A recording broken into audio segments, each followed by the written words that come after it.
All right, everybody, we are back. This is Creativity is the Cure. I am here today with my good friend, Mike Sutton. How are you doing today, Mike? I'm good. How you doing, Malcolm? I'm good. Where are you speaking to us from today? I'm speaking to you today from Orange County, really early in the morning. Amazing that we are both up this early. It's a miracle. Power of coffee. That's it. That's literally it. That's how we function nowadays. You are the brand manager at DW Drums. If people don't know what that is, Drum Workshop, correct? I am the DWE brand manager at Drum Workshop, yeah, specifically on the electronic line of Yeah. DW. Yeah, we will get deep into that later. So DWE brand manager. Wow. And I was thinking about you this morning before we did this. To me, you are two or three things at least.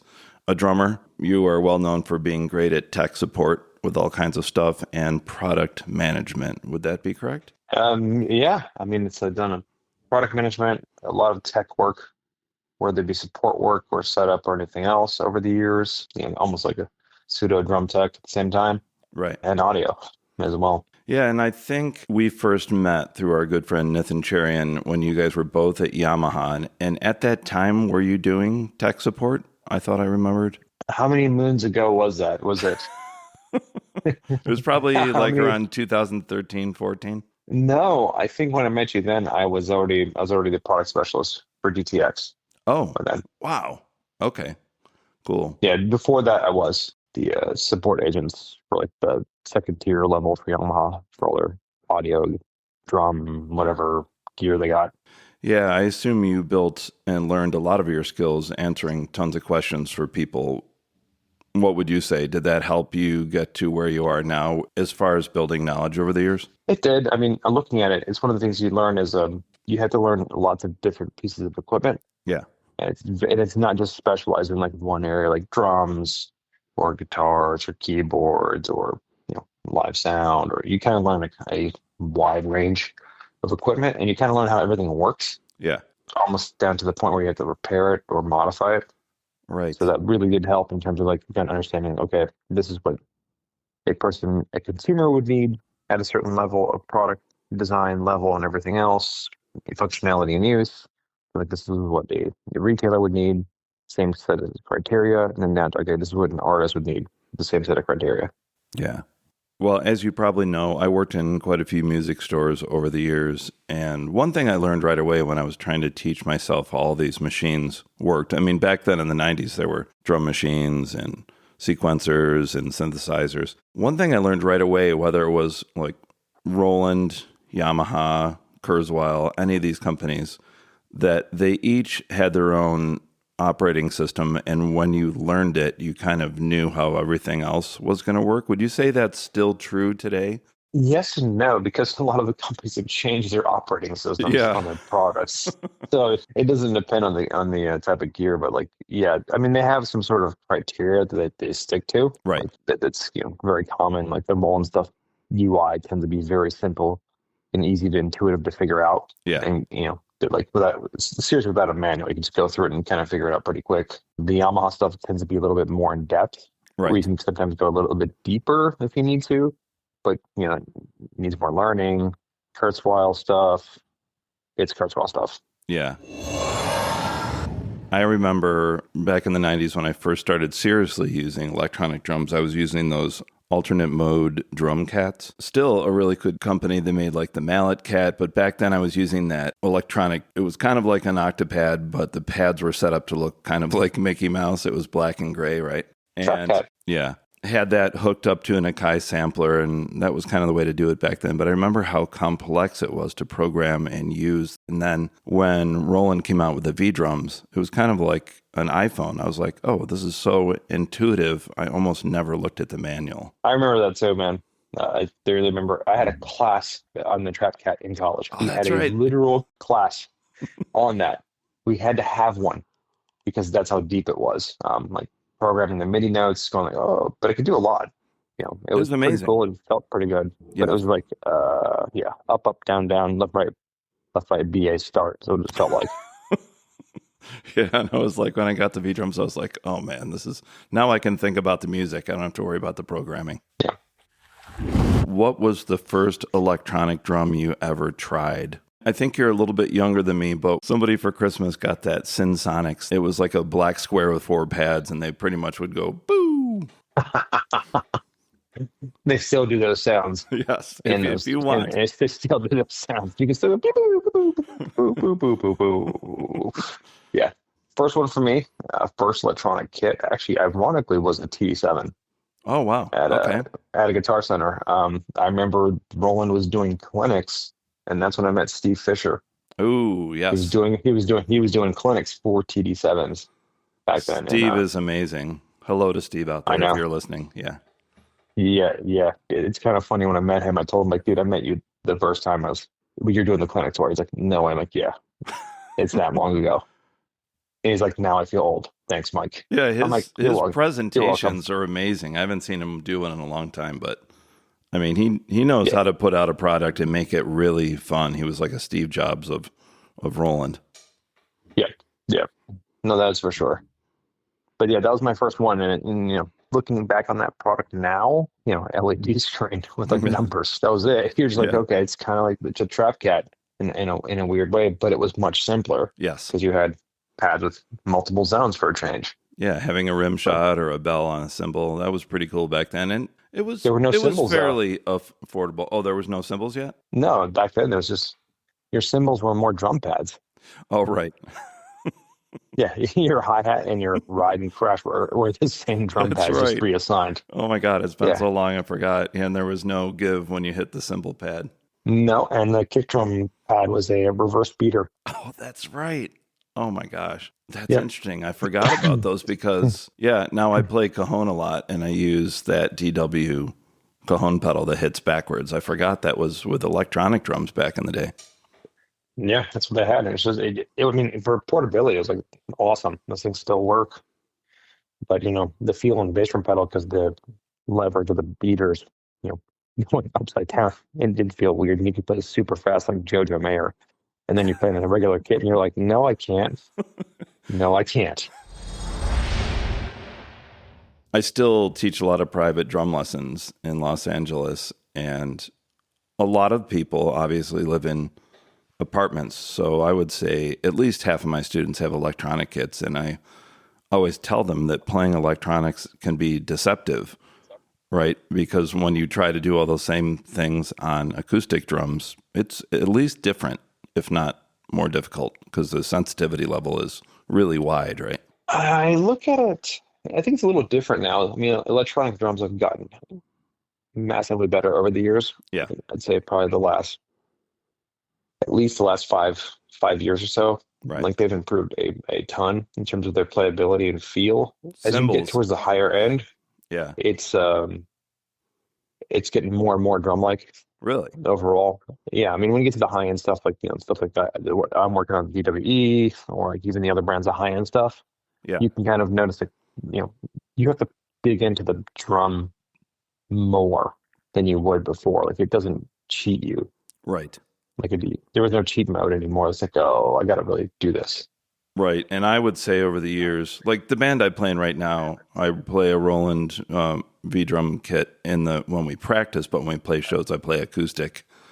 And I'm really enjoying how much better the cymbals are. I remember back in the day, every time you would hit a crash cymbal, it was exactly the same sample. And now we have variations, and you hit it once and you hit it again, and the ring of the last hit is still overlapping. So sound-wise, much better than I remember when I was younger. Which kit are you playing? I am playing lately the TD17, which was shockingly affordable and sounds astounding. You should try the new V31 or V51 module. Okay. You can still use the same pads. Really? You're going to be shocked in how much better it plays with just the module change.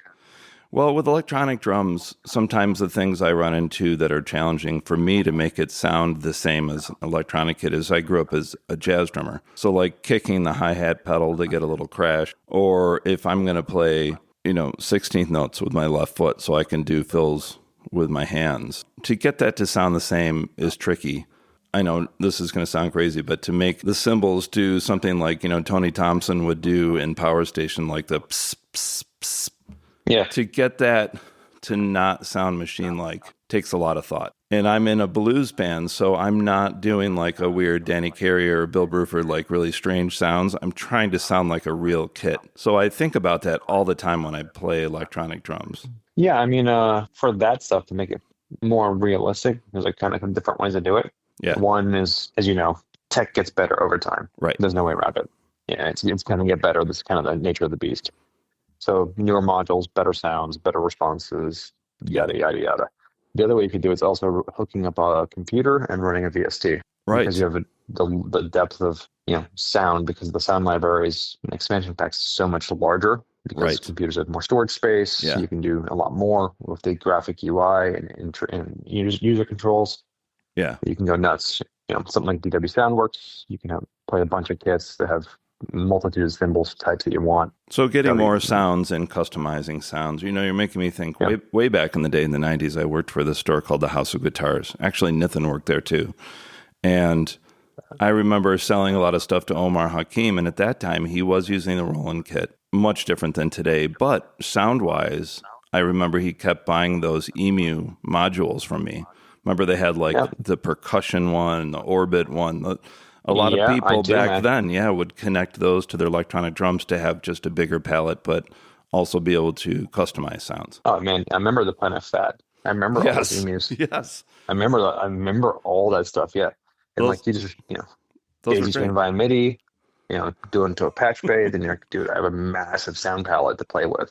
Yeah. But yeah, And that's what. if Now, you like people like you and I that were working in the industry, if you sold those, every time you listened to somebody come out with a new song, you could tell what module they were using because you would hear like the same samples. yeah, I mean, there was also like sample libraries. I remember in the late 2000s, early 2000s, that were starting to go around, and you can start hearing stuff. It's like, oh, you can hear from this library, like that's there, that's there. And then Steven Slate blew up, and so did Drumagog, and everyone was down replacing all their drum tracks for like all the pop punk stuff and the Yes. emu, so and the emo stuff, to kind of make it punch through all the guitar tracks. Yeah, and everybody So yeah. used the D drum triggers, the red and black ones that you would put on your drums. Yeah, man, I did too. I mean, the red ones, the big ones, the fatties, until they switched Yeah. to the black ones.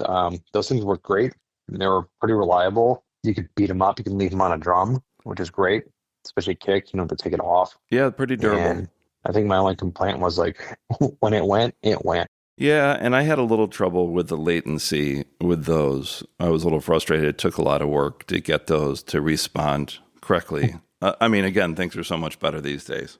Yeah, I think on those is the design's pretty simple. It's just a piezo, right? And Yeah. there's a piezo, a single piezo or a double piezo if it's like the snare, and it's using one's using the tip, one's using the ring, and that was kind of it for the sound. But then it's all based on what your either module or software could do in terms of doing trigger controls, your thresholds, your mask times, your retrigger times, all the parameters you got to have to tweak over and over and over, and you'll get it sounding perfect at home or at a rehearsal, and then you get on the stage, and then with a sub, and a bass player hits a note, and everything goes nuts, and you have to go back and tweak it again. Yeah.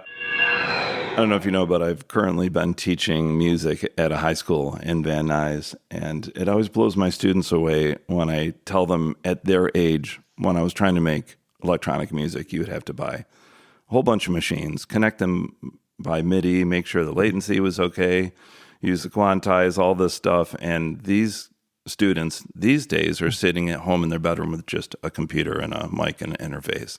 And it just blows their mind to hear about how, electronic artists they like, maybe like a Nine Inch Nails, somebody like that playing industrial music in the 90s, what it would take to make those songs work. I mean, for me, it was like, looking at like how much work some of the early stuff I was listening to had to do, like where there's AFX Twin with all the sampling stuff he did, the Yeah. kind of Daddy record back then, or Square Pusher, or even the early Nail stuff. Depeche Mode's a great example too. Electronic Yes, music stuff, definitely. Kraftwerk. You can go Pet Shop Boys. You can go like all that new wave stuff that had all these electronic drums and like Linn drums. Like we're going way back, Linn drums. The Emu box that was all the hip hop guys like. I said it's the Emu 2000. I'm gonna butcher this name. I know what it is, but it's like everyone was using that one. The guys, I think what blew my mind is like when I heard Prodigy was like, what the hell are these guys doing? And there's all these sample based things, and like it's racks and racks and racks of hardware. And now I can do it all with like 3 plugins. Yeah, I've been helping this great drummer named Donnie Wynn, who played drums for Robert Palmer for 25 years. He's writing a book about all their adventures and how they made each album. And it's always exciting to hear how Robert Palmer would come into a session and give Donnie some kind of, these are Simmons drums, or this is a sequencer we're going to use, or here's a weird synth I found in Europe, and they would have to combine all this stuff. But those were the early days of hybrid kits when people first started having half acoustic, half electronic. I'm thinking of like Bill Bruford and people like that, real innovators. And for me, seeing this stuff develop over the years has been really fascinating. What's it been like for you? I mean, it's kind of funny because everyone's like, oh, they think hybrid drums are new, but really, hybrid drums like kind of started it all when you think about it. Yeah. We're just adding electronics into acoustic setup to make more sounds. Yeah. So it's been going on forever, like probably since like late 70s, early 80s. They started experimenting with it. Right. I mean, we all saw that early new wave stuff. Like, if you watched when there was MTV and there were videos. Right. I know this makes us sound old, kids. It's okay. There was a time when you can actually see a music video like, oh, that's something new. Yeah. Instead of like a streaming Yeah. app. But yeah, you'd see people like using acoustic cymbals on like some sort of Simmons pad kit, like Van Halen. Was it Spandau Ballet? Spandau Ballet. Yeah. Yeah, dude. They're doing Culture that. I'm Club. not kidding. Like, yeah. Culture Club, like all these acts, I mean, even Phil Collins at one point for some of the stuff. Yeah. You would see all this stuff, and all they were trying to do is just get a new sonic palette for a song. Yeah, That's and really cleaner, what it was. sharper sounds. Yeah. I remember how Yeah. when Madonna first came out, how bright the sounds, like the keyboards and the drums, they were just shockingly sharp attack, bright, shiny sounds. I get it. They're thinking about touring arenas and stadiums, and they needed to have this stuff cut through. Oh, and yeah. that's the whole point. That's the whole point is what it was. Wow. Because they're going, how's this stuff going to cut through in a PA system? At least I still see it now. Yeah. I just saw it the other day. Like electronics being used in that perform because it cut through the PA. Yeah. Through during a section like these heavy guitars or anything else, and just added that extra punch to cut through. Yeah. You're making me remember I saw Chick Corea's Electric Band with Dave Weckl, and oh my gosh, that was one of the first times I saw up close how vibrant and choppy all those sounds were they were using. I mean, between Chick's synth and then Dave using his electronics and playing to loops, those guys were really ahead of their time. Yeah, all those acts doing that stuff were super ahead of their time. I mean, and it's good. I mean, it's fun to watch. It's cool to see. It's kind of you can get some little pieces of previous bits of music with some samples at the same time. It makes it sound a little familiar to the listener, and then you add what you're doing, your own spice. Yeah, it's pretty cool overall. That's how you kind of create. As we all know, everything's been kind of really done in music. Yeah, when you think about it, right? And like harmonic content and melodic content, everything. And by now, everything's been done. Yeah, but how you interpret it and how you mix it in your own blend is what makes it new and fresh. Yeah, and how you put that stamp on it really brings out your personality. Exactly. All right, well, before we get a little deeper into that, I'd like to go way back in time to when you were younger, Mike. Are you ready? Oh, boy. Here we go. All right, let's do this. Take a big sip of espresso. Here we go.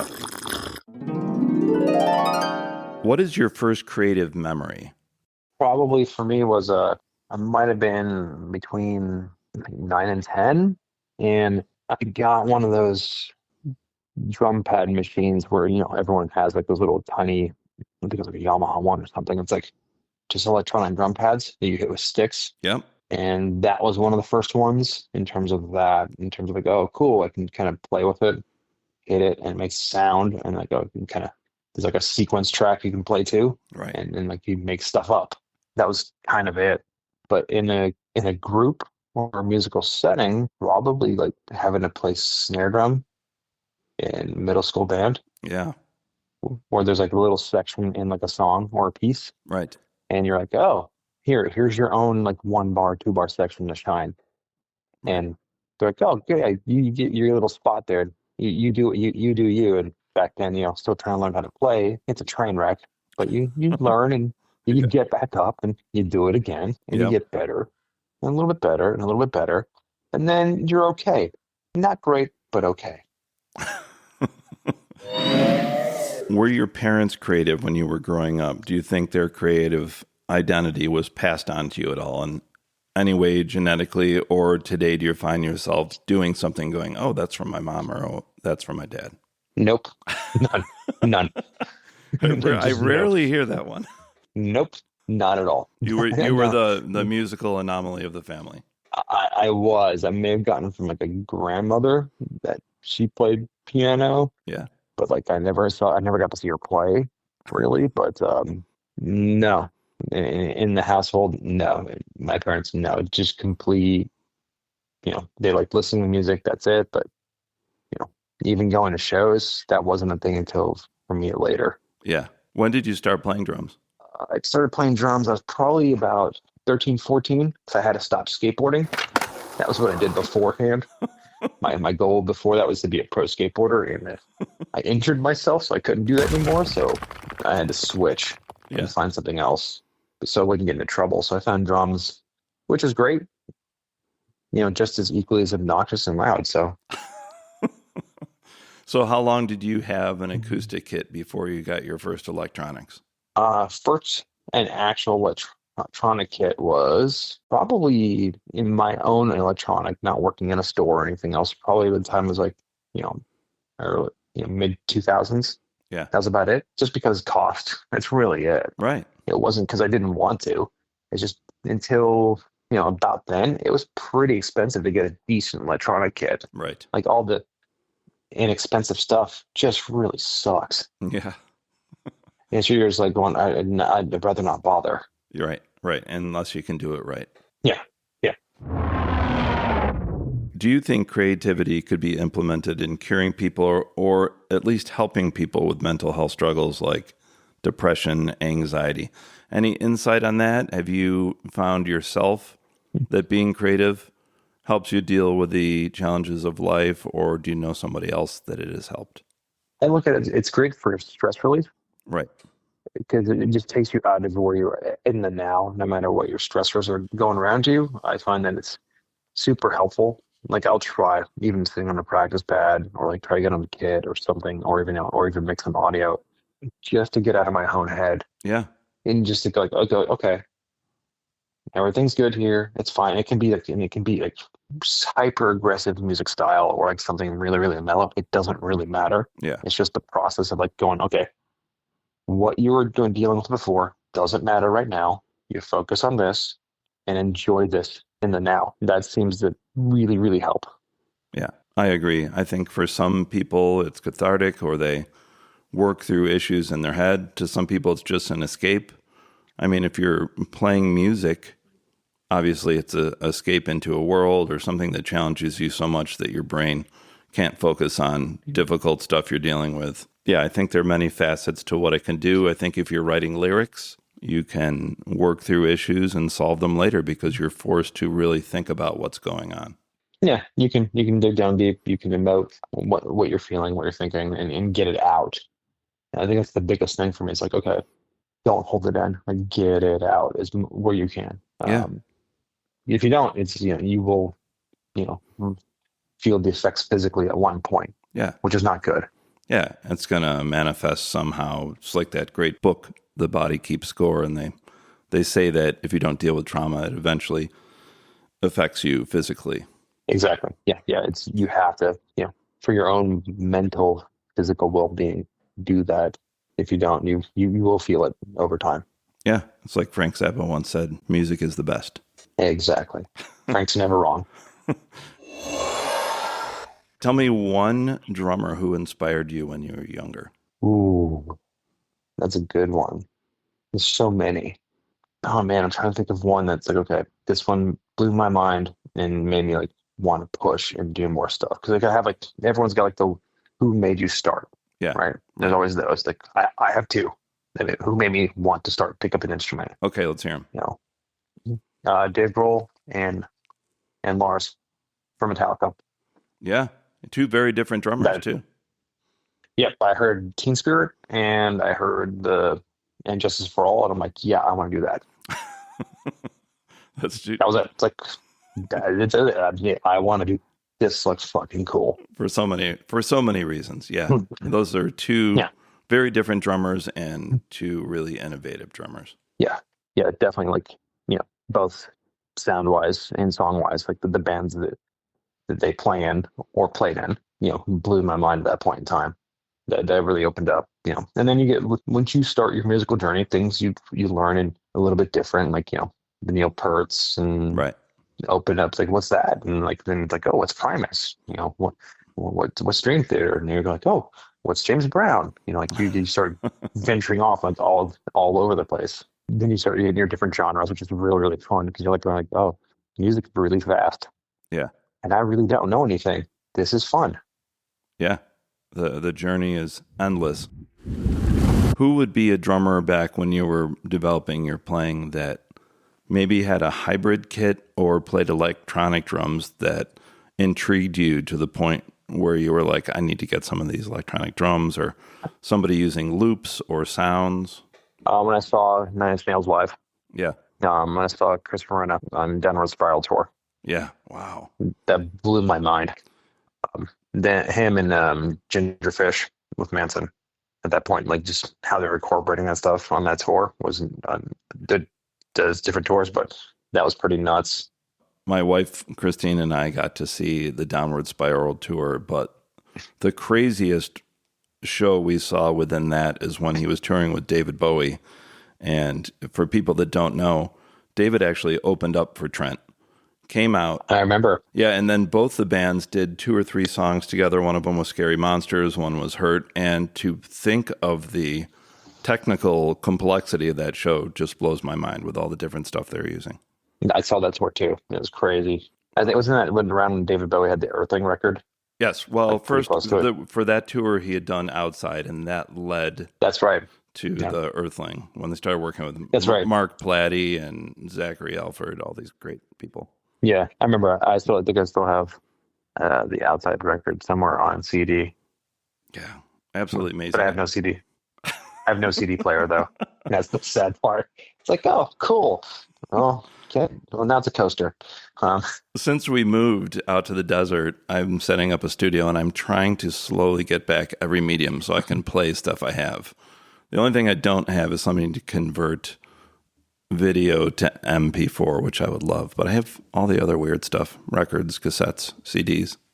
You gonna bring back the mini disc? Actually, I can see right from here where I'm sitting. I do have Frank Zappa, Robin Hitchcock, and Africa Bambaataa mini disc. Yes. Are you talking about those little CDs they put out? Oh God, that weird little player that you're just like, why is this thing $900? Well, It sounds actually, exactly the same. I don't know if people remember this, but most computers had a CD drive, and there was a depression in the middle, almost like a 45 vinyl record, Yeah, where you could put the little mini CDs in. I didn't have the separate player, but I still have I can see it from here, a Denon CD player where there's a little depression where it'll fall in and you can play it. But yeah. Yeah, I remember that was the big thing when I first got to college. Everyone was getting their mini disc player because you could record with it back then. It was like one of the first ones. Yeah. Yeah. And Oh, we're that's going, what I was going this to is say. really cool. Then you overloaded the input and clipped it, and you're like, digital distortion's not very cool now. Yeah. So the 90s were my 20s, and just to see the changes in technology. I remember when I worked in that store, House of Guitars in Rochester, New York, everybody was recording on ADATs. And then if you did a rehearsal, you might put it on one of those little DAT tapes, and just seeing how quickly the formats changed. And then Pro Tools came along. It's just hard to believe how much happened in so little time.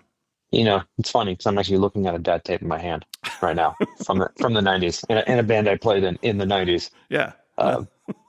Yeah. That's how we recorded. I remember that too. I don't think I had much experience recording directly to ADAT at that point in time because the machines were pretty expensive.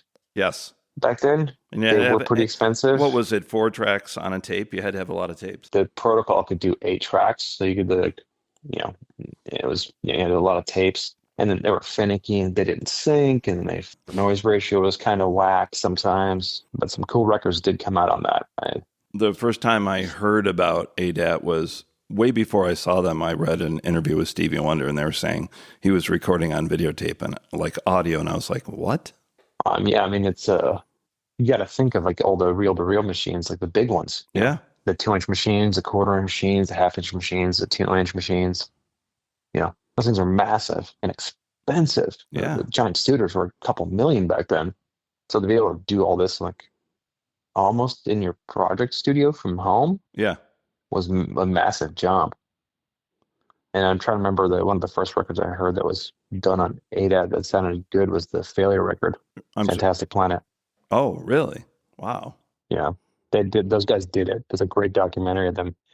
They did it mostly themselves, the recording process, and it still sounds really good because they took care and had a really good sound, playability, good songs, Yeah. etc. But it still sounds good on that. And there's a couple of those records out there that sound really good from the ADAT era. Well, I think Frank Zappa was way ahead of his time with digital recording too. Way before everybody really. If you listen back to his albums, the sound of the albums is still astounding from the 70s and 80s. I couldn't believe how good the sound quality was. Yeah, I think I remember my fondest memory of analog to digital was hearing a CD for the first time, and it was Vivaldi, Was that your Four first? Seasons. Was that your first CD? That was not my first CD. That was my parents' first CD.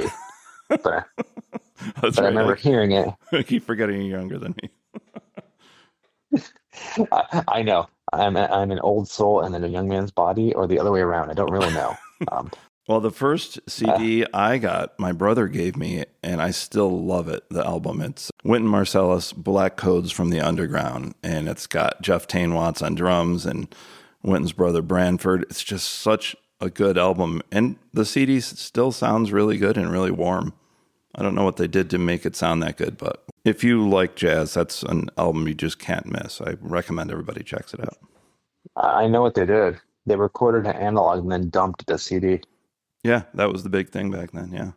Yeah, you just recorded everything with tape, and then they just mastered it for the CD afterwards. That's kind of how it works. I think my first CD, first actual CD, might have been Batman soundtrack with Prince. Yeah, that's a great album. Which was love the stuff that Prince did on that thing. He was like, "This is so crazy." Yeah. It was so good though. This has almost nothing to do with what we're talking about, but I got to add this. I worked in a record store when Spinal Tap put their album out. And at that time, when I worked in a record store, people were getting rid of CD long boxes. And for people that don't know, to go flip through albums in a store, the size of a CD is not really fun or easy to flip through and look at covers. So they put them in these giant cardboard tall boxes, right? And then somebody was like, this is not good for the environment, so we're going to get rid of the long boxes. But right when they did that, Spinal Tap put out an extra long box. And they're like, why are you doing this? And they said, well, there's more to recycle. Perfect. I don't remember those. I don't think I saw those. Oh, man. It's crazy if you look them up. It was kind of fun when you get an album because you'd get extra artwork, right? Because when the CDs came out, when I grew up, when you buy a record, it was just wonderful to open the thing up and look at the artwork and the liner notes. But CDs were the beginning of things getting smaller. I remember vinyl. I remember getting about 4 vinyls before the switch to CD. Yeah. I do remember that. It was Europe, a Final Countdown. Yes, I've heard the song before. Most younger people know it from a commercial, but go on. No, that was the first record. And I remember the keyboard track because it blew my mind. Oh, no, don't say it. Yeah. Or it's going to be stuck in my head all day. Yeah, because it's the Final Countdown. Da-da-da-da-da. Yep. Oh, It's thank gonna be you. stuck in your head now. Yeah, it's good Earworm. for the morning. Yeah. Man, I got more stuff. And then it was Pet Shop Boys. Yep. I had that on vinyl. Surprisingly, like the other songs were just all really good. Pink Floyd, Which one? Dark Side of the Moon, and then Pink Floyd, The Wall. Wow. Both of those. And then the switch to CDs, and I think it was first one was the Batman soundtrack. Then after that was Appetite for Destruction, Yep. Very controversial and when it then came out, I remember. yeah, and then that, and then Dr. Feelgood. So yeah, I went through like everybody else. You go through different phases of music that you like. So yeah, I didn't know you were such a metal guy. I had no idea until today. that's what I started with. It's funny. I started that route and then learned other music styles afterwards. Yeah. And yeah, I'm just like whatever. It's like I can listen to a bunch of stuff, but like that's what got me interested into it. And then a lot of suicidal tendencies, all the stuff from the skateboard punk, all the punk bands from the skateboard videos. Yeah. Yeah. So I just wanted to go skateboarding and go faster, and then just use like a soundtrack in my head. Yeah. That's what it was. And then through that, ironically, I found like things like Infectious Grooves and Oh, that's a a lot great more funky band stuff. that a lot of I people love that don't band. remember anymore. And they actually, I think a few months ago, they did like a reunion show out here somewhere in LA. It They did. might have been Long Beach. I can't remember where. I think they did it somewhere in either Long Beach or Orange County, but I remember it was like Jay Weinberg was playing, Yeah. doing all Yeah. the songs for them, and it was like, yeah, it was packed. From what I saw on the YouTube, I thought, oh man, I missed that. That would have been cool to see because that's Yeah. a killer amalgamation of like them and like Fishmouth. Yeah. It's Yeah. absolutely amazing. And I unfortunately was working. I couldn't go to the show either. All right. Well, I would Yeah. like to get deep into the DWE. Can you do a short overview for everybody to tell them what that is? I have not tried this stuff yet, but I'm so excited to go out to Yeah, Oxnard and try it someday with you. yeah, we can, or you can just come visit me and try mine. Yeah. But DWE, it's the world's first acoustic electronic wireless drum kit. It's also convertible. So the concept is we have a DW kit with collector shells, DW hardware, all the accoutrement that you want, internal wireless triggers. Right. So there's no cabling anywhere on the kit that you can set up with the Roland V module if you want to, or you can do it with DW Soundworks on a computer-based system for like production work, and it gives you the ability to play a real acoustic kit. Like they're real sizes. I'm looking at one right now as I'm talking to you. It's Yeah. like a 6.5 snare drum. It's just everything's normal. Are you looking So you at have that the 4-piece? I was looking at the website yesterday, like the package deal you can get. And no, I'm looking at my 6.5 snare drum, and I got that in like a 5x10 sitting next to me. Oh, cool. So, but no, it's yeah. The concept is if a really high end premium kit that plays like an acoustic kit as much as possible because it has real bearing edges, regular hoops, all the stuff that what drummers are normally used to playing, and we're used to like tactile feel Yeah. with highly advanced sounds and complete customization on the triggering side. Now, I've got to bring this up. In my 30s, I was a minister for quite a long time. And I also, while I did that, I was playing drums at church. And everybody knows that's played at a church. It's difficult because they're often cavernous buildings. And you either end up with an acoustic kit and you're behind like a plexiglass shield, which kind of looks like a salad bar. And the Golden Corral fishbowl. Never heard it that way, but yes, that sounds about right. Or the problem I ran into is after I realized that, I was like, I had a good Roland V drum kit, so I brought that in. But making sure that the sound guy is going to mix it the way you want was difficult. So I ended up getting the, what was that great amp they did, the really big one, the 500. The KC500. Yeah, and I had that in it so I could make my own mix and send that stereo mix I wanted out to the mixing guy. So I bring all this up to ask you, are you finding that drummers at churches are having a better time with this kit? Because I remember if a guest drummer would come into the church, they're like, I'm not going to play an electronic kit. Is this helping a lot of situations like that? It's weird because like for DWE, I've noticed that a lot of the customers have come in that have like come into the tech and embrace the kit. Yeah, they're not always the seasoned electronic drummer, but like I get those. Yeah, that's a subset of my customer base. But I've gotten a lot of the new to electronics people, and a lot of them liked it because they love it because of the fact that it is an acoustic kit first. right. So it's like it's a comfort factor. It's like they know what it is. Like, yeah, I know. Like I set this up on my tom stand. Like here's a real bass drum. Like everything's normal. nothing's freaking me out. Like I'm not playing like, tiny little lifesavers everywhere. Right. And now we have like, we have a bunch of options for cymbals. We have like metal ones if you want to like, look more real, more like with a metal surface, for that look. Or if you want like rubber cymbals to be quieter, we have that option too. We have like 2 different sound source options now that you can kind of play with. You can play with the software side of things. If you want to go super nuts and nerdy and hardcore in the production side, or if you want to like, more like, okay, I got to get this done for live. We can use a lot of the Roland modules now, which is super helpful. Right. For a lot of people, like, okay, I just want to have a button, I push, I turn a knob, and I go.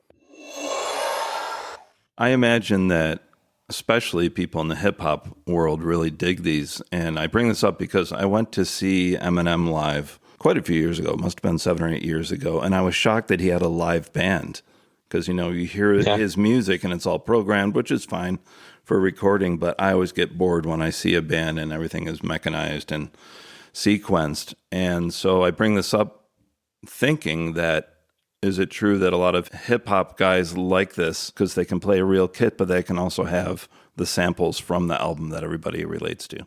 I think it's a little bit broader now, ironically. Like I was just working with a Mexican rock band, Maná, on Friday. They're using it live on part of their show. Yeah. They're using it for the quiet section of their show.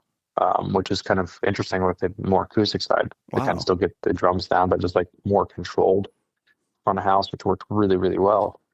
And then I've seen the same thing with like a pop gig. I remember seeing Tony Reister use one for like a Katy Perry show, like a part of it. They kind of help through those sounds. Or I get talking to like Pat Mastelotto. He took one on tour. Oh, yeah. For a tuner. He's going to be here next month. We should go together with Stickman.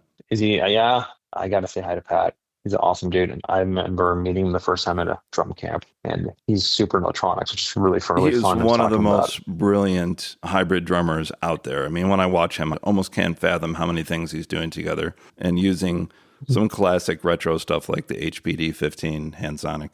Yep. He still does that. He took his EWE kit. I remember helping him he was using acoustic cymbals with the kit and just being able to kind of tweak stuff. And he loved it because he'd load his own samples and like, this drum has this sample, this drum has this sample, but it just played like as a regular DW kit, which made him feel like more comfortable. I think it just depends what he wants to do. Yeah. Like every artist, it's all depending on like, what do you need? Like what's the show need? Right. Do you need to be really controlled, or you can use an acoustic kit? Because we know most drummers are going to use an acoustic kit most of the time. We all love that tactile feel and that response and air coming back at us. Yeah. But, we got to know that sometimes, like, hey, that's not going to work for this room or this situation. So we have to change our tool set and use something else.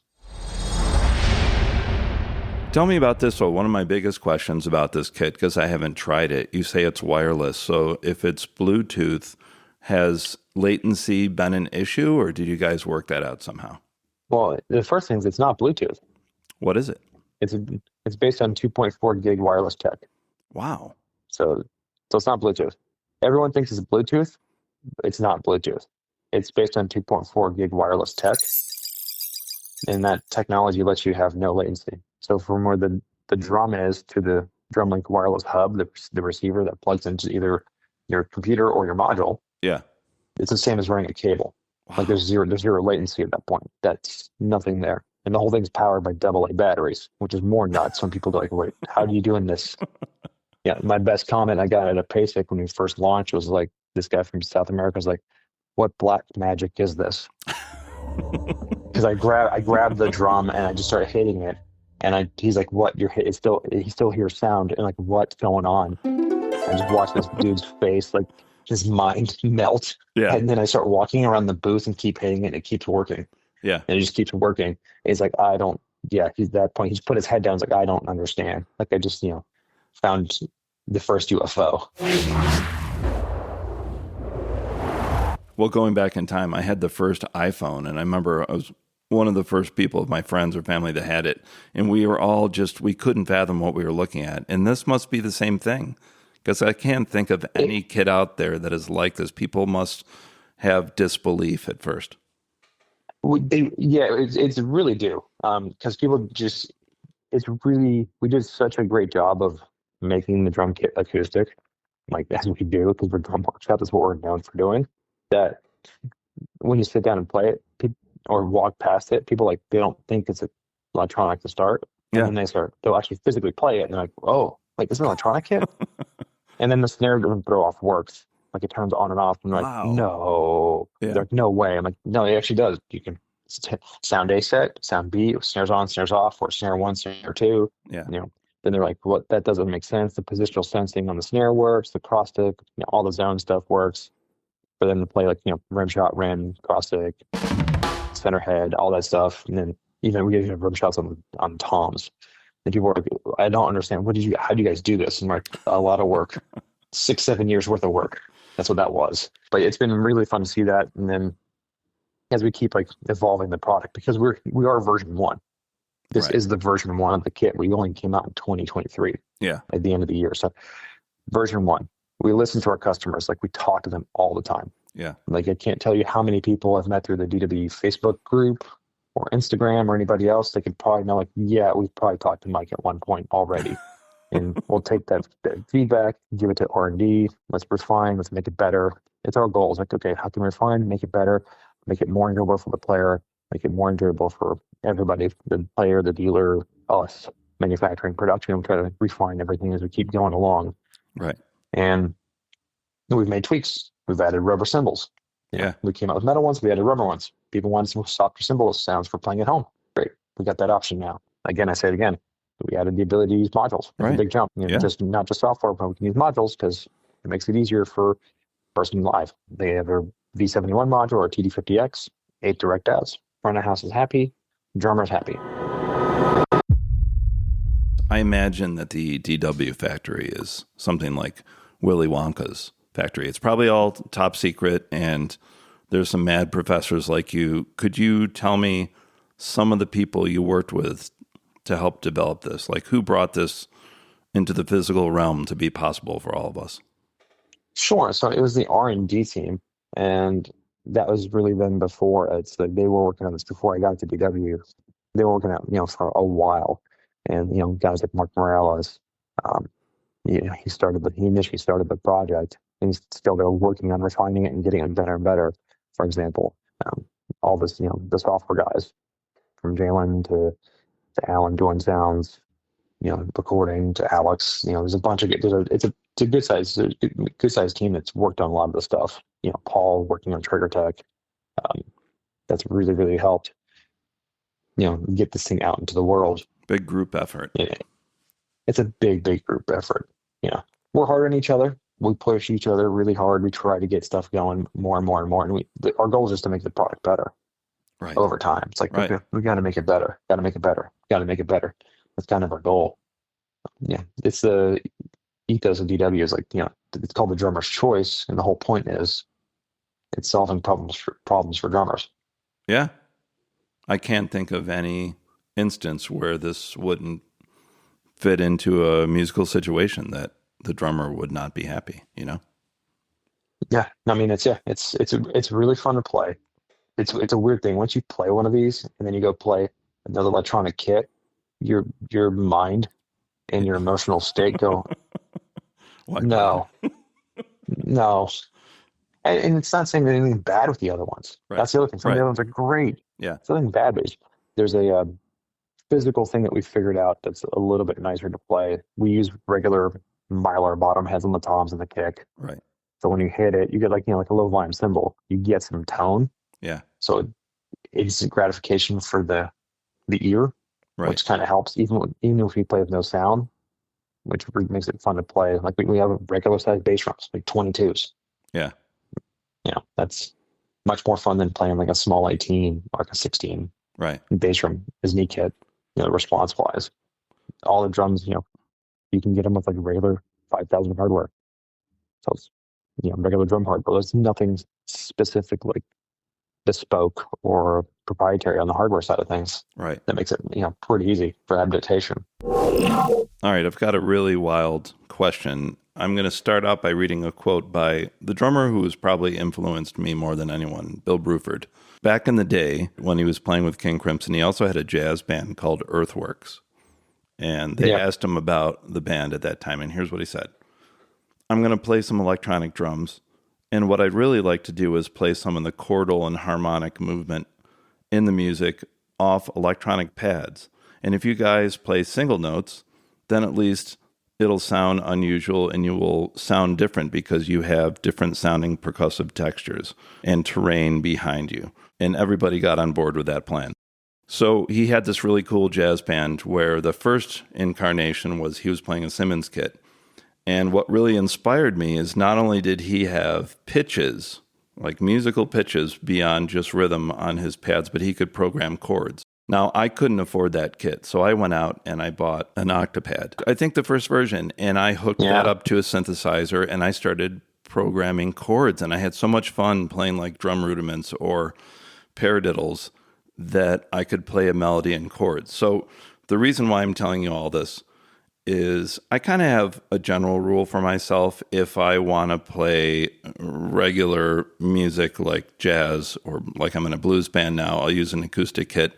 But when I'm home and I want to experiment, I will use the Roland kit to come up with sounds that nobody has ever heard before. That's what electronic drums is for me. And I like to do weird things like run them through a big muff distortion pedal and get those tones. So for me with electronic drums, I like to do all the weird stuff because I would think if I want to sound normal, I'll play an acoustic kit. But it sounds like you guys have finally come up with something that I can easily do both on.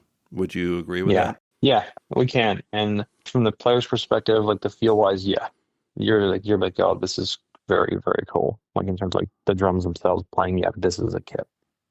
Yeah. Natural habitat as a drummer. Perfect. Yeah. You can get weird if you want to. It's all the sensors. I mean, for me, electronics, I don't look at it the same way. I love using it for production work. Like I got to record a song for something, like either DW or for someone else. Great, I can record all the MIDI part of me playing it, going, this is pretty good, and let me tweak it. I missed that fill. Let me fix that. Instead of chopping up the audio, I was like, oh, let me just move that over. Fixed. Okay, great. Or like, something happened here. I hit the wrong thing. I got a cross stick when I needed a rim shot. Let me fix that. Right. The velocity on this like one crash is too loud. Let me turn that down a little bit. And then my favorite part is when that's all done is going, great. How does it sound in the song context? Wow, I need more coffee. I definitely need more coffee. We all do. How does it sound in the song context? And going, okay, does that drum fit the song? You know what? That snare drum doesn't sound right. That kick drum doesn't sound right. Yeah. These cymbals don't fit. They're too washy. Well, cool. Well, I can switch all that with the world software. All the VSTs, like even all the VSTs are out there, including ours, the DrumWorks, DW Soundworks. I go, cool. Let me switch my cymbals. Let me do this. It's almost like a composing tool, because I remember when I did my solo album, I did this one drum take that it was great, but I realized after I did it, the drum fill I ended the song with would sound a lot better at the beginning, and just being able to move that was amazing. So I look at it as a composing tool as well. Oh, yeah. Complete for composition. And if you put your producer hat on, going, let me chop the song up to see what works better. You move, okay, section B sounds better as section A. Yeah. This bridge really, really doesn't work. This bridge sounds like more of a chorus. Okay, now that's the chorus. Yeah. The chorus C is actually the bridge. Let's move it over here. Okay, cool. Now I got this whole arrangement built. And then it's just about, playing with sound palette. And that's the most fun for me. Yeah. And it's like sitting there like, okay, let me mix this. And like, here's how it fits. Here's how it sounds. Okay, cool. Now that fits. Yeah, you'd be surprised how many songs, not even, some records, but like songs nowadays that are just VSTs on the drums. Oh, yeah, absolutely. And as a private drum teacher, it's very often that they're like, can I learn this song? And I'm like, okay, this is not real drums, but let's figure out how to play it manually. That's been a big thing. Yeah, I think the fun part is being able to play it and trigger it. So you can have that human feel with that sound now, instead of having to sequence it and just sit there and go click, click, click, click, click. Yeah, I'm so glad you brought that up, because I miss the time when I grew up and I would hear a song on the radio and I could tell by the drum roll, oh, that's Stuart Copeland, or that's Steve Gadd, or that's Tony Williams doing a single stroke roll. Mm-hmm. And because of things like Beat Detective, although I like a lot of new music, I miss that personality because everything's been corrected from auto-tune to the rhythm.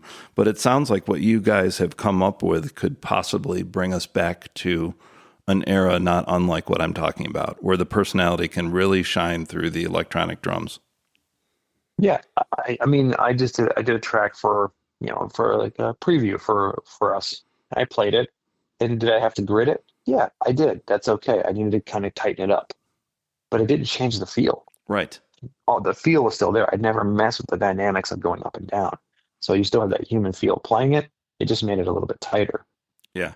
which I think that's fine. Depending on the genre type, that perfectly works. Like, yeah, cool. This got to be gridded, but you get your dynamics of going soft to loud, so it doesn't feel like a machine. And you can tell, like, hey, it's a human playing it because the Yeah. notes vary a little bit. The way the sample technology works in the VSTs now, where you have round robins, and modules, you get variations of hits. So you don't get that machine gun sounds like, oh, that sounds more like an actual live instrument. Right. That stuff's all helping more and more. I know that Steve Gadd with his solo band, the Steve Gadd Band, they actually go into a room and they push record and they play and they push stop.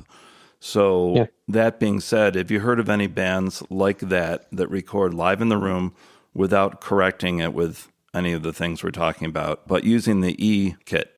Have you heard of any jazz bands, people that play live in the studio using this? I don't think so yet, but I think that's going to come. Yeah. I don't think so yet. I do know of a deathcore band that did that. Yeah, I met this dude through Instagram. He was in a deathcore band. Super Yeah. awesome dude. Love this dude Eric. Yeah. He's an awesome Instagram video of a dodgeballs a snare drum. I'm like, dude, Yeah. yeah, I get you, man. I'm Yeah. totally into this. Yeah. Makes me laugh so hard. But yeah, I mean, I've seen people use the electronics for that. It's like, okay, cool. Let me play this in because Yeah. the one, it's more cost effective to just play this in and then kind of pick sounds afterwards without having to book a giant room. Right. And two, That's a I great think point. the big thing is like if I need to go book a giant room, I was talking to somebody else is like they're doing this is like we're gonna get all our pre-production work done first at home. So we'll get all our arrangements done. Yeah, record the drums via a MIDI track and get that done. Like we'll do scratch guitar, scratch vocals, scratch bass, scratch all the instruments in Right. just to get the arrangements tight. So when they do go into the studio, they can do the creative side. Like, hey, we know our arrangement. We can play the song through. Now what are we going to do with the sound? What are we going to do with this? Like, hey, oh, cool, let's go reamp this amp here. Or, like, let's go mic this thing in the bathroom and, like, run it through a fuzz pedal or, like, a distressor and smash it. That's where it gets a little bit more fun, where you can actually use the studio as a tool, as a creative, like a paintbrush versus being like, oh, I got to get in here. I got to nail, like, 4 songs in, like, a day or a couple hours because I'm paying so much for the studio. I don't have time to get creative with it. And then you, like, miss out the fun.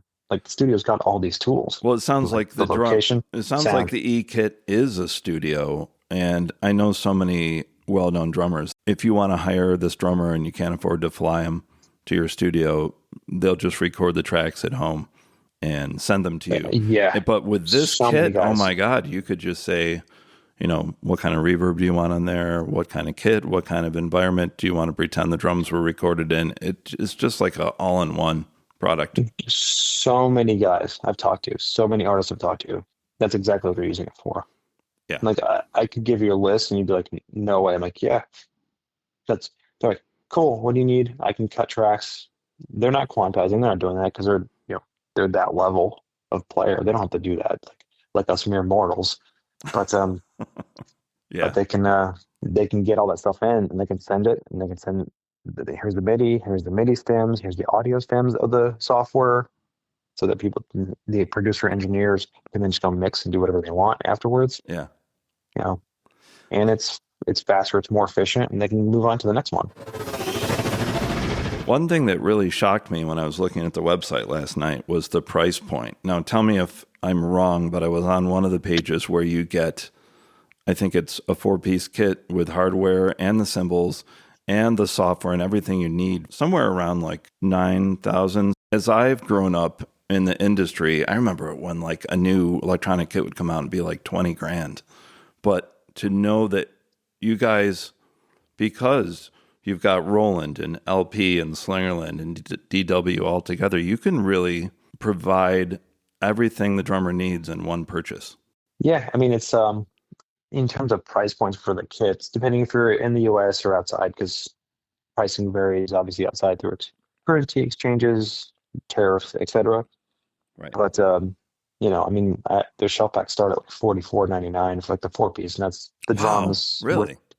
just the drums, Yeah. like a 4-piece finished ply kit with the software and the Rubik's 24 audio interface. If you're going to go do a laptop-based type system, now we have, you can kind of see like you can grab different modules and kind of go up. It's going to be more for module versus a laptop, but you can do more things with it that way. Right. But yeah, they start just the drums, and then you can go drums, cymbals, hardware. Yeah, that's like about $73.99, but it's like 5,000 series hardware. So it's like an accelerator pedal that people love. A 5500 TD, two-legged 5,000 stand people love. So it's all that stuff with cymbals and everything else. It's a lot, but you got to think of it in the perspective of, yeah, it's an electronic kit, but I can take the triggers out, and then I got a collector's grade kit. Right. And some of the listeners might not know how much like a top of the line drum kit costs these days. When I thought about that and the fact that you were actually buying a studio and you can customize and program things, it actually is a really good deal. It is. And the fact that you don't have to play all of it electronically. Right. You can go nuts and be like, you know what? I really want the toms to be acoustic and the snare and kick be electronic. Right. Sure. Go for it. Right. And that's a very common sound that people like. Or vice versa, depending on what they need to do. Yeah. The possibilities are limitless. Is there anything that you would like to promote that's coming up? I imagine you want to mention the NAMM show because you told me you're getting ready for that. What's going on? I am. Are there new products, even if you can't tell us what they are? Anything exciting coming out? We do have some stuff coming out for NAMM. That's going to make a lot of sense for a lot of drummers that want more stuff that's a little bit more complete for them. Just depends what they want to do. We have some stuff coming out for NAMM. It came out the DW side snare in October, which is a little 5x10 snare drum, right? Which has still got all the stuff that we have on the regular size drum, 5 zones, that you can play with snares on, snares off, but it's just smaller. And it also comes with the drum like wireless hub plus the software, so it's like your first drum to get in the world of hybrid. Wow! You can hook it up with an SPX Pro pad, like plug in the hub directly to that, trigger that, or you can hook it up to software, or you can hook it up to a module. You can play with it and add it to an acoustic kit, or just add it to an electronic kit, whatever you want to do. And those things are super affordable in terms of the world of DW. Right. When they start, under $800 for a USA made snare drum. Yeah. At the same time, but you got to remember that's the big thing with DWE is it's made in Oxnard. Right. I think it gets lost sometimes, but we make these things there. Yeah. In the factory. That's the same very factory rare for a drum company in America. Very rare. Yeah, we make it there. Is it cost prohibitive? Yeah. We make it in the US. It's making stuff in the US is not cheap. At least right now. But right. It's never going to be cheap to make stuff here. It's never going to be cheap to make stuff here, but you do get that sense of quality that's hard to get. I wanted to tell everybody if they want to check out what we're talking about, all you really need to do is go to YouTube and type in DW Mike Sutton. And even last night, there was just tons of videos that I could learn about and hear what it sounded like. Oh, man. Are you serious? Now I'm on YouTube. Oh, man. Oh. That's what you get for being a product specialist. Oh, no. Yeah, great. So, okay. So if people want to follow you and see what you're doing, I know that you're on LinkedIn. Are you on any other social media, or should they just go to the DW Roland or Instagram? You're going to see me mostly on stuff that's on DW, like on the DW product videos or things like that for DWE. For sure, you'll hear my wonderful sounding voice on some of the tutorial stuff that you guys need to listen to. But in terms of socials, I am on socials, but not in terms of for promoting stuff that much. I don't really have time for. Right, of course. I'm so busy in the world of product, in the world of marketing this thing. That's why you and I are talking at 6 a.m. Yeah, because this is why. kids, don't do music.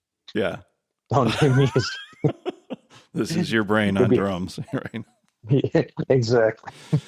Do you ever get a But chance to play drums for fun with other musicians with how busy you are? it just depends. I mean, I did last year. I was able to do a sub gig on the DW kit, and it was kind of fun to take it out, just kind of experience it like the live thing. Oh, cool. And it was kind of fun. Like, okay, I learned a lot, which I took back to R&D. Like, hey, we need to work on these type of sounds to work better for stuff through a PA system. Yeah. This worked really well. Playing this worked well. This didn't work well from like a triggering standpoint, so they can refine stuff.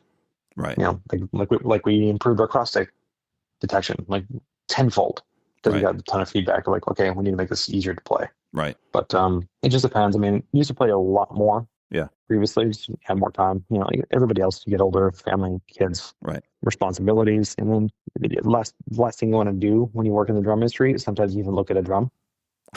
People don't realize, like, it's like when you're in it so deep, you're like, I'd just rather veg out and watch Netflix for half hour. Yeah. That's why okay. when I'm teaching music, a lot of times on my long drive home from LA, I don't want to hear any music because I've just been doing it all day, every day, and I just want to listen to somebody talk, maybe on a podcast. Yeah, or just the sound of like nothing for a minute. It's okay. That's partly okay. That's partly why we moved to the desert. A lot of times I tell my wife, I'm like, listen, and she's like, what? I go, there's nothing. That's perfect. Doing TV shows, like doing Senator Tour for TV, I wouldn't even watch it because I could seriously watch a show and see when it's out of sync. I could still do it. I can tell you, this is 3 frames out, 2 frames out, 1 frame out, maybe half frame out. Yeah, of sync. Yeah, that affects you every way in life, from the rhythm of the windshield wipers becoming out of sync with the music you're listening to. Once you're into this stuff like you and I, you can't turn it off. No. It's like when I talk to people that have perfect pitch. Yeah. And they're like, it's a blessing and a curse. Oh, yeah. Well, I've had quite a few students with it, and I'm very happy just having relative pitch. Yeah, I have pitch.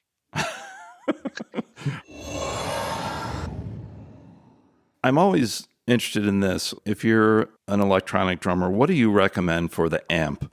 I know that in general there are electronic drum amps and there are keyboard amps, and you want to stick to a digital type of format. But what do you guys recommend for this new E-kit? What would be a great PA or electronic drum amp that you recommend?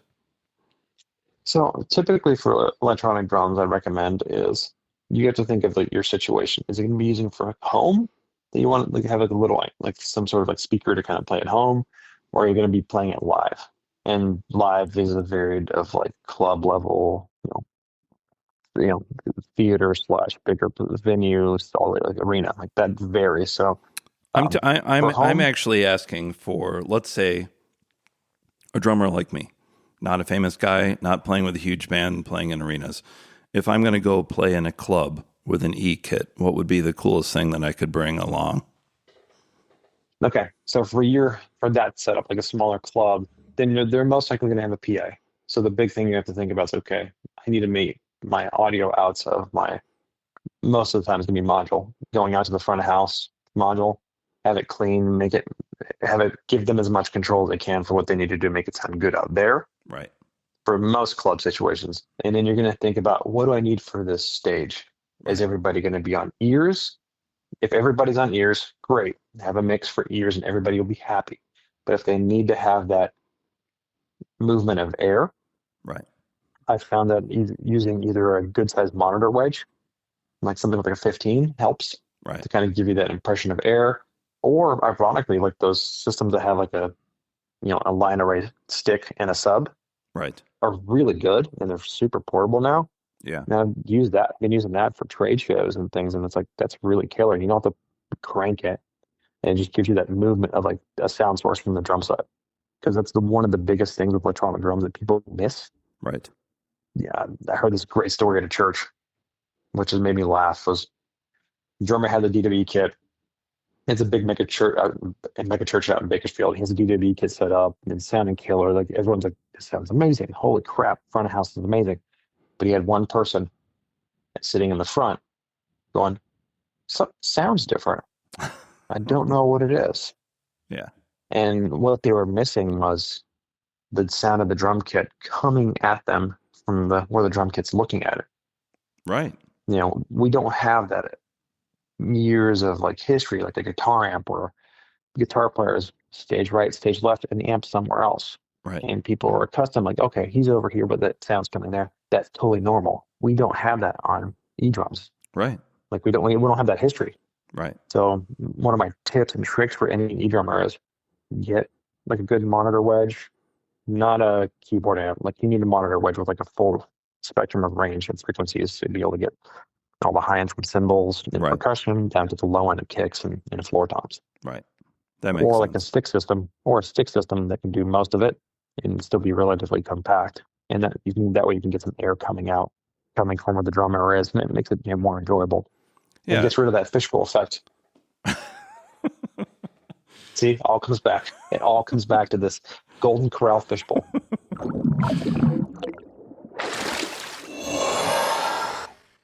All right. I would like to end with this. I often read a quote to the people I interview and have them respond, but I found a very special quote for you by looking on your LinkedIn by a Mr. Ron Levy. Can you tell us who this is? Oh, Ron Levy. Yeah. So, Ron, I used to do live sound for a church down in Orange County during my time at Yamaha. One of the many things I did is I would go do live sound. Ironically, even though I'm a drummer, I'm also an audio engineer. Right. I know. I'm, sadomasochism to the core at that point. Like, whiplash and a studio person yelling at you at the same time. Yeah. Yeah. But there was a band every morning that they would do the sermons and things of that nature.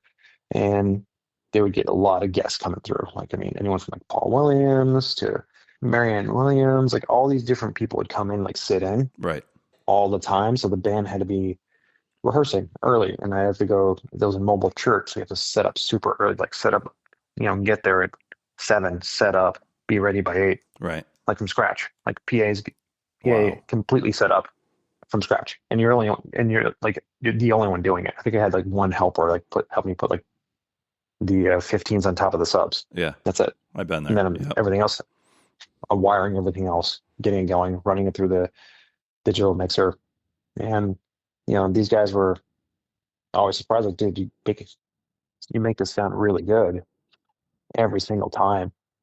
And I'm like, yeah, kind of learn what you guys do, what you play, how you guys play it, and then doing it over and over. And I think Ron is super impressed that I was able to do that every single time. Yeah. And also send a mix to the video feed for those guys doing a live stream or getting recorded, and then doing a separate submix for going to CD, so they can have a CD for the sermon afterwards.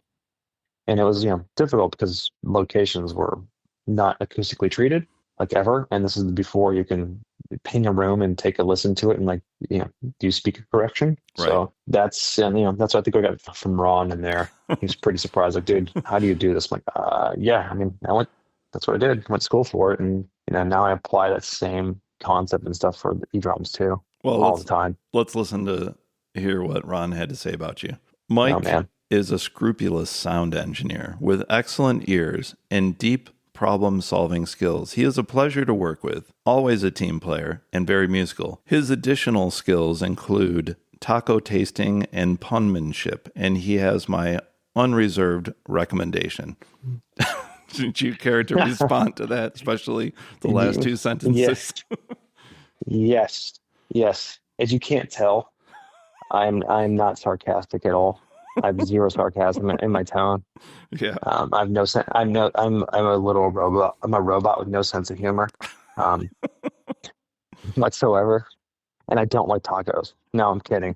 The running joke is we used to do when we did this gig is across the street, like during the breaks, there's a taco place. So we just go there and get tacos. Fuel. And like it was the running joke. It's like, oh, let's try the carne asada today. Like, you know what? It's going to be barbacoa. It was the Monocle-Wearing Taco-Tasting Group.